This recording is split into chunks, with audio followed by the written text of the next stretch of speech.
put undue pressure on my guest by saying that Zach Lowe is going to help us understand how Gordon Hayward's passing on $34 million. But I'm interested just in what you think of this.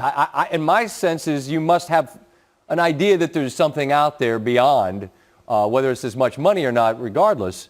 I just wonder why you think he did it. Well, look, if you're opting out of $34 million, at the very least, you're not thrilled with the situation that you are presently in. Maybe he'll go back, maybe he won't, but at the very least, he's not thrilled.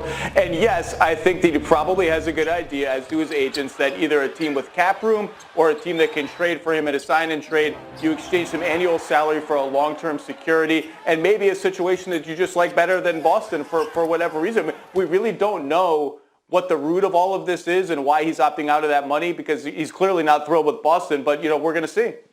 Who's got the space and who might have interest, Zach?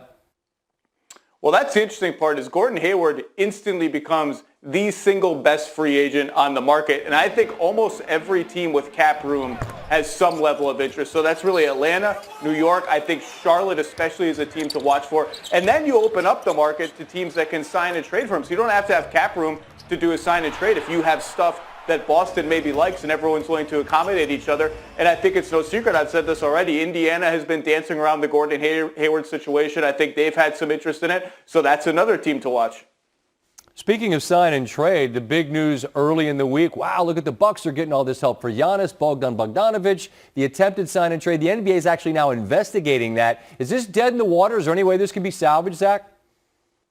It's pretty much dead in the water. I mean, in theory, it can be salvaged, but the key ingredient was Ersan Ilyasova's $7 million salary. That had to be waived today. The Bucks waived him, so he's out. You can salvage it by trading Brook Lopez. They don't want to do that. And then there becomes like these incredibly complicated multiple sign-and trades that are too complex to even talk about. And yeah, it's a big blow to the Bucks. Bogdanovic would have been a great fit there, a guy who can shoot and handle, take some of the ball handling pressure on Giannis. Great mid-range shooter, which is something they didn't really have in their arsenal other than Chris Middleton for late in games. And so now they're going to have to reset.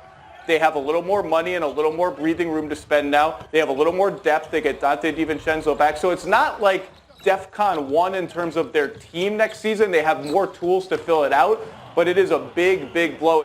Zach, I'm always interested in what you're interested in. Big picture, you said Hayward immediately becomes the top available free agent. But beyond that, what most interests you? Something that, I don't care if it